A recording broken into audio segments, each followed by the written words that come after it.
Hello বন্ধুরা, কেমন আছো তোমরা সবাই? আশা করি অনেক অনেক ভালোই আছো।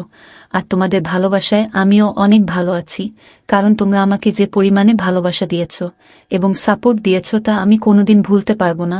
তাই তোমাদেরকে মজা দেওয়ার জন্য আবারও একটি নতুন গল্প নিয়ে হাজির হলাম। গল্পটি শোনার মতো, আশা করি তোমাদের দাঁড়িয়ে যাবে এবং তোমরা হাতের কাজ করতে সবাই হেডফোন নিয়ে বসে যাও। যদি আমার গল্প শুনে মজা পাও তাহলে অবশ্যই আমার চ্যানেলটি সাবস্ক্রাইব করবে। তো চলো বন্ধুরা, আমরা কথা না বাড়িয়ে আসল গল্পে চলে যাই। আমার 14 বছর বয়সে মালকিন আমাকে তার বাড়িতে নিয়ে যান এবং আমাকে 500 টাকা দিয়ে মালকিন নিজের শরীরে ম্যাসেজ করাতেন। আমি 500 টাকায় রাজি হয়ে মালকিনের শরীরে ম্যাসেজ করতাম। কিন্তু একদিন রাতে মালকিন বলতে শুরু করলেন, প্রতাপ, আজকে রুমের লাইটটা বন্ধ করে দাও। আমি চুপচাপ লাইটটা বন্ধ করে দিলাম।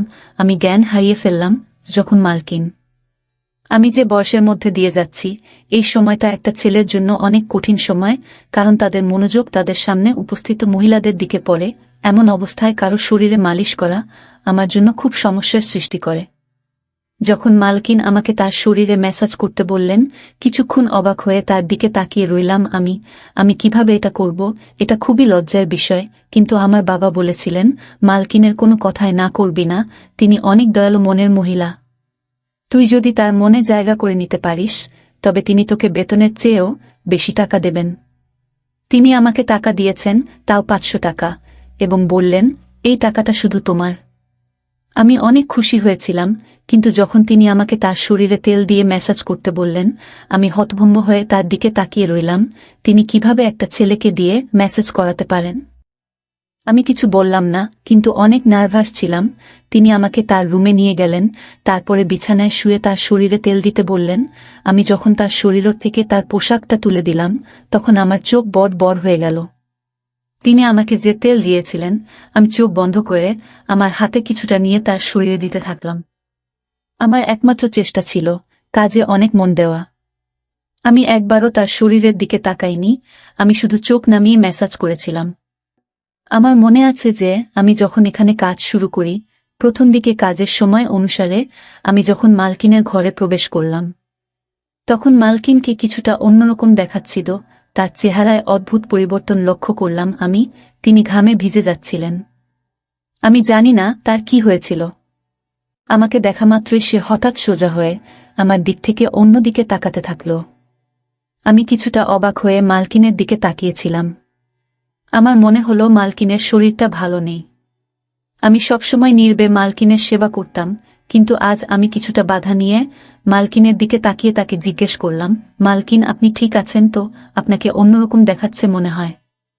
আমি আমার মালকিনকে মন থেকে সম্মান করতাম এবং আমি তার জন্য চিন্তিত থাকতাম, কারণ তিনি কেবল আমার মালকিনই ছিলেন না, আমার কাছে তিনি একজন অনেক ভালো অভিভাবক ছিলেন। তিনি ছোটবেলা থেকেই আমাকে সাহায্য করেছিলেন এবং তিনি আমার দুঃখী জীবনকে সুখী করে তুলতে অনেক সাহায্য করেছিলেন। আমি কষ্টে ছিলাম, কিন্তু তার দেওয়া টাকা আমার জীবন পরিবর্তন করে দেয়। আমার বাড়ির অবস্থা পরিবর্তন হয়ে যায়। আমার প্রশ্নে মালকিন নাতে মাথা নেড়ে আমাকে আশ্বস্ত করলেন যে তিনি একেবারে ঠিক আছেন, কিন্তু তার মুখে স্পষ্ট দেখা যাচ্ছিল যে তিনি কিছু লুকাচ্ছেন এবং তিনি অনেক টেনশনে আছেন। কয়েক মাস ধরে তার বাড়িতে কাজ করছি। আজকে প্রথমবার যখন তিনি আমাকে ম্যাসাজ করতে বললেন, আমি অনেক ভয় পেয়েছিলাম, কারণ সব বাড়িতে তিনি একাই থাকতেন, না স্বামী না কোনো সন্তান। এই কথাটা শুনে আমি প্রথমে চুপ হয়ে গেলাম, কিন্তু আমি মালিশ করলাম, সারাক্ষণ আমার হাত কাঁপছিল। আমি ভেবেছিলাম মালকিন একদিনের জন্য আমাকে দিয়ে এই কাজটা করাবেন, কিন্তু এখন তিনি আমাকে দিয়ে প্রতিদিন মেসেজ করানো শুরু করলেন। আমি মালকিনের কোনো কাজে এতটা খারাপ মনে করিনি, কারণ তিনি কোনো উদ্দেশ্য নিয়ে আমাকে দিয়ে কোনো কাজ করাতেন না। কিন্তু যখন আমি একা রুমের মধ্যে তাকে তেল ম্যাসাজ করতাম, তখন আমার অনেক খারাপ মনে হতো। একটা অদ্ভুত বিষয় হলো যে আমি মালকিনকে ম্যাসাজ করা শুরু করার পর থেকে মালকিন আমার দিকে অনেক ভালোবাসার চোখে তাকাতে থাকল। আগে তিনি আমাকে 500 টাকা দিতেন, কিন্তু এখন 1000 টাকা দিতেন। তার এই ভালোবাসায় আমি বিরক্ত হয়ে গেছিলাম। কিন্তু আজও প্রতিদিনের মতো আমি তেলের বোতল হাতে নিয়ে ম্যাসাজ করতে গেলাম। আমি 14 বছর বয়স থেকে মালকিনের শরীরে ম্যাসাজ করে আসছি। এই কাজটি আমাকে অনেক বিভ্রান্ত করত। আমার মালকিনের উপর রাগও হতো, কারণ তিনি আমাকে দিয়ে এসব কাজ করাতেন, কিন্তু আমি এসব করতে বাধ্য ছিলাম। কারণ আমার টাকা চাই এবং কাজের বিনিময়ে আমার মালকিন আমাকে প্রতিদিন 500 টাকা দিতেন, তাই আমি নির্বে মালকিনের জন্য এই কাজটি করতে থাকলাম। অনেক পরে আমি বুঝতে পেরেছিলাম যে মালিকিন কেন আমাকে দিয়ে এই কাজ করাতেন। আমি তেল নিয়ে আমার মালকিনের বিছানায় বসলাম। তারপরে হঠাৎ মালকিন আমাকে বলল, প্রতাপ, ঘরের আলো নিভিয়ে দাও। আমি অবাক হয়ে মালকিনের দিকে তাকালাম। আমার কেমন যেন মনে হচ্ছিল, কিন্তু মালকিনকে কিছুই বলতে পারলাম না। আমি ঘরের আলো নিভিয়ে দিলাম এবং অন্ধকারে মালকিনের বিছানার কাছে পৌঁছালাম। অন্ধকারে বুঝতে পারলাম মালকিন বিছানায় শুয়ে আছেন। আমি মালকিনের দিকে হাত বাড়ালে মালকিন আমাকে থামিয়ে দিয়ে আমার হাত ধরে তিনি আমাকে যা বললেন তাতে আমি জ্ঞান হারিয়ে ফেললাম। আমার মনটা কেমন করতে শুরু করল। আমি আমার জায়গায় বসে রইলাম, আমার নড়াচড়া করা কঠিন হয়ে পড়ে। আমার মালকিনের কথা শুনে আমি অবাক হয়ে উঠেছিলাম। আমি বাঁকুড়ার একটি গ্রামে থাকতাম। আমার পরিবার অনেক গরিব। আমার বয়স যেহেতু 14 বছর, তাই আমার পক্ষে কাজ পাওয়া বা টাকা ইনকাম করা কঠিন ছিল। আমি বাধ্য হয়ে আমার বাবা মাকে কষ্ট করে সংসার চালাতে দেখেছি। তারা অনেক কষ্টে ছিল, কিন্তু আমি তাদের কোনো সাহায্য করতে পারিনি। আমি অনেক আবেগী ছিলাম, কিন্তু কোনোভাবে টাকা ইনকাম করে তাদের সাহায্য করতে পারিনি, যাতে তাদের একটি ভালো জীবন দিতে পারি। লেখাপড়া করা আমার স্বপ্ন ছিল, কিন্তু আমি জানতাম যে আমাদের কাছে লেখাপড়া করার টাকা নেই। আমাদের বাড়িতে খাওয়া দাওয়া করাই অনেক কঠিন ছিল, তবে আমি জানতাম যে আমি যদি আমার শখ প্রকাশ করি তবে আমার মা বাবা এত কষ্টের মধ্যেও নিশ্চয়ই আমাকে পড়াতেন। কিন্তু আমি এতটা স্বার্থপর ছিলাম না, তাই নিজের শখগুলোকে নিজের মধ্যে দমিয়ে রেখেছিলাম, এবং এই জিনিসটি আমাকে আরও অসহায় করত। সেই দিনগুলিতেই মালকিন আমার জীবনে এসেছিলেন। মালকিন একজন বয়স্ক মহিলা এবং একা থাকতেন। তার স্বামী তাকে ছেড়ে দিয়েছিলেন এবং তার কোনো সন্তান ছিল না। তবে তার অনেক টাকা ছিল, তার অনেক জমিজমাও আমাদের গ্রামে ছিল। মালকিনের নিজের জমিতে কিছু গুরুত্বপূর্ণ কাজ ছিল, তাই আমাদের গ্রামে আসার পর তিনি আমাকে দেখে আমার দিকে তাকিয়ে জানতে চাইলেন আমি কেন স্কুলে যাই না এবং কেন আমি পড়াশোনা করি না। আমি দুঃখের সাথে তাকে আমাদের অবস্থার কথা বললাম এবং বললাম যে আমি আমার পরিস্থিতির কারণে পড়াশোনা করতে পারিনি।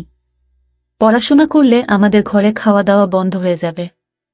আমার কথা শুনে মালিকিন চিন্তায় পড়ে গেলেন।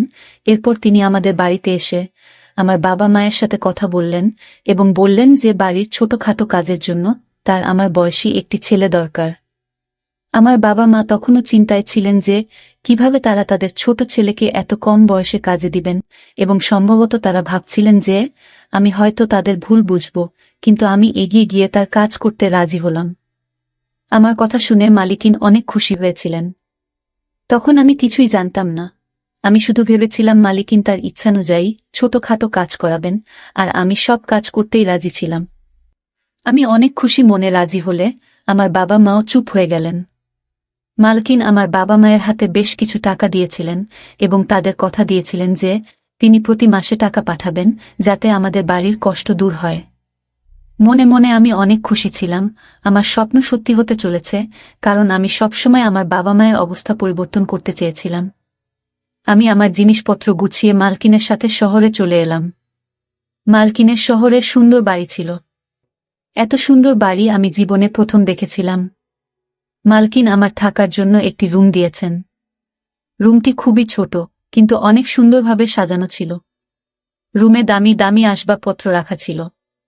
আমার মনে হচ্ছিল যেন ঘরটা আমার স্বপ্নের মতো তৈরি করা হয়েছে।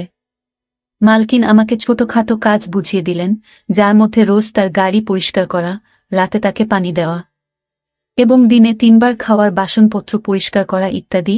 এই কাজগুলো আমার মতো গরিব একজন ছেলের পক্ষে অনেক সহজ ছিল। মালকিনের বাড়িতে বাইরে থেকে রান্না করা খাবার আসত এবং মালিকিন তার সাথে আমাকেও খেতে দিতেন। প্রথম দিনই আমাকে ভালো পোশাক দেওয়া হয়েছিল, জুতাও কিনে দিয়েছিলেন। মালকিনের দয়া এখানেই শেষ হয়নি। তিনি আমাকে বলেছিলেন যে তিনি খুব শীঘ্রই আমাকে একটি ভালো স্কুলে ভর্তি করাবেন, যাতে আমি আমার পড়াশোনা চালিয়ে যেতে পারি। শুনে আমি অনেক খুশি হয়ে গেলাম। কিন্তু রাত নামার সাথে সাথে মালকিন আমাকে তার ঘরে ডেকে একটি সুগন্ধযুক্ত সিসি দিয়ে বললেন, আমার শরীরে মেসেজ করো। আমি মাথা নেড়ে তাড়াতাড়ি তেল এনে মালকিনের পায়ের কাছে গিয়ে বসলাম। আমি ভেবেছিলাম যে আমাকে মালকিনের পা মেসেজ করতে হবে, এবং আমি খুশি এটি করতে রাজি ছিলাম। কিন্তু মালকিন আমাকে থামিয়ে তার শরীরের নিচের দিকে মেসেজ করতে বললেন। এটা করতে আমার লজ্জা করছিল, কিন্তু কোনোরকমে আমি মালকিনের শরীরে ম্যাসাজ করলাম।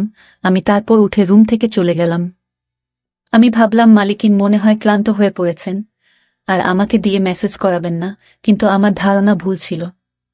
আমি অনেক চালু ছেলে ছিলাম, তাই সব কাজ তাড়াতাড়ি করে ফেলতাম, কিন্তু রাত নামলেই আবার একইভাবে মালকিন আমাকে রুমে ডেকে এক শিশি তেল দিলেন।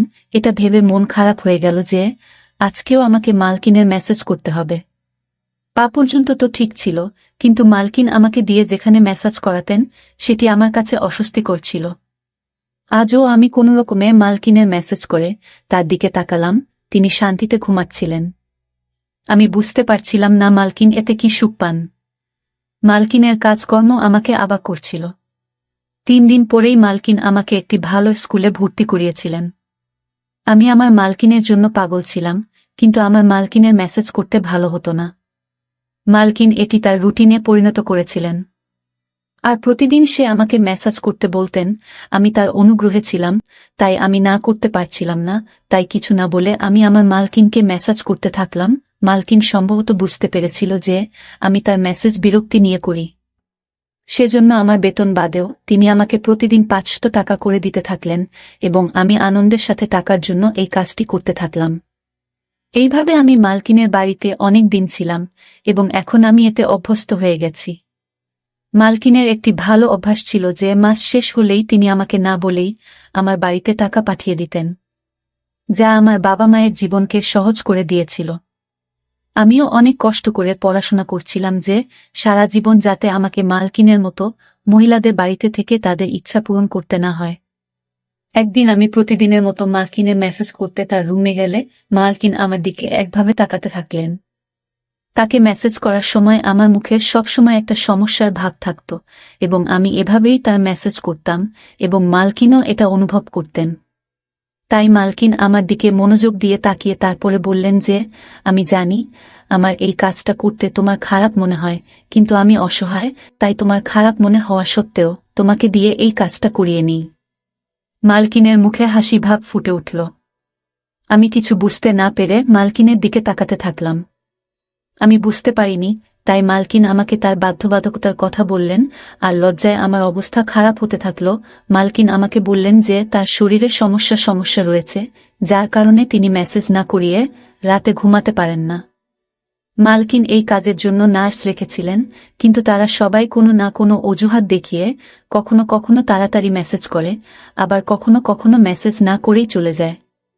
বাধ্য হয়ে মালকিন আমাকে কাজে রাখেন, এবং তিনি আমার এত উপকার করতেন যাতে আমি তার মেসেজ করতে না বলতে না পারি। এসব কথা বলে মালকিন চুপ করলেন, আর আমি মালকিনের কথায় অনেক লজ্জিত হলাম, এবং আমার আচরণের জন্য আমার খুব খারাপ মনে হচ্ছে। যে মহিলা আমার এত উপকার করেছেন তাকে নিয়ে আমি খারাপ কিছু ভেবেছি বলে আমি আফসোস অনুভব করছিলাম। এই রোগের কথা শুনে আমি আমার মালকিনের মেসেজ আমার সমস্ত মন দিয়ে করতাম এবং কখনো বিরক্ত হতাম না। মালকিন আমাকে খুশি করতেন। আমি এখন বড় হয়ে গিয়েছি এবং মালকিন অনেক বৃদ্ধ হয়ে গিয়েছেন। একদিন আমি মালকিনকে মেসেজ করতে তার রুমে গিয়ে দেখলাম মালকিনের অবস্থা অনেক খারাপ। আমি জিজ্ঞাসা করলেও মালকিন আমাকে কিছুই বললেন না। আমি যখন মেসেজ করা শুরু করলাম, প্রথমবারের মতো মালকিন আমাকে লাইট অফ করতে বললেন। আমি অবাক হয়েছিলাম, কিন্তু আমি তার কথা মেনে লাইট বন্ধ করে তার কাছে গিয়ে বসলাম। এমন সময় মালকিন আমার হাত ধরে আমাকে বললেন, আজ আমার শরীর অনেক খারাপ মনে হচ্ছে, আর শরীরেও ব্যথা হচ্ছে। আমার মনে হচ্ছে আমার সময় ঘনিয়ে এসেছে। মালকিনের কথা শুনে আমি ঘামতে থাকলাম। আমি নীরবে বসে রইলাম। মালকিন বললেন, তোমার যত্ন আমার মন জয় করে নিয়েছে। আমার যদি ছেলে থাকত তবে তোমার মতো আমার যত্ন নিত। আমি তোমাকে আমার ছেলে মনে করি। আমি আমার সমস্ত সম্পত্তি তোমার নামে করে দিয়েছি। নিজের খেয়াল রেখো। মালকিন এই কথা বলেই তার হাত নিচে পড়ে গেল। আমি তাড়াতাড়ি উঠে লাইট অন করে মালিককে দেখে দ্রুত ডাক্তারকে ডাকলাম। মালকিন একেবারে স্থির। ডাক্তার চেক আপ করে মালকিনকে মৃত ঘোষণা করলেন। আমি হতভম্ব হয়ে কাঁদতে কাঁদতে পাগল হয়ে গেলাম। মালকিন আমার মায়ের মতো ছিলেন, যদিও তিনি আমার মা ছিলেন না, কিন্তু আমাদের মধ্যে সম্পর্কটা মা ছেলের মতোই ছিল। আর তার উকিল পরের দিনই তার সমস্ত সম্পত্তি আমার হাতে তুলে দিয়েছিলেন। আমি অনেক বড়লোক হয়ে গেছি এবং আমি মালকিনের বাড়িতেই থাকি। আমার বাবা মাও আমার সাথে থাকেন। আমার জীবন অনেক সুন্দর হয়ে উঠেছে। আমার মালকিন অনেক সুন্দর মনের মহিলা ছিলেন। বন্ধুরা, আজকের ভিডিওটা এখানেই শেষ করলাম। অনেক কষ্ট করে ভিডিওটি আপনাদের জন্য বানিয়েছি। যদি ভিডিওটি আপনাদের ভালো লেগে থাকে তাহলে একটা লাইক করবেন এবং চ্যানেলটি অবশ্যই সাবস্ক্রাইব করবেন। এই আশা ব্যক্ত রেখে আপনাদের কাছ থেকে বিদায় নিচ্ছি আমি। দেখা হবে আগামীকালের নতুন কোনো ভিডিওতে। সে পর্যন্ত সবাই ভালো থাকুন, সুস্থ থাকুন। ধন্যবাদ।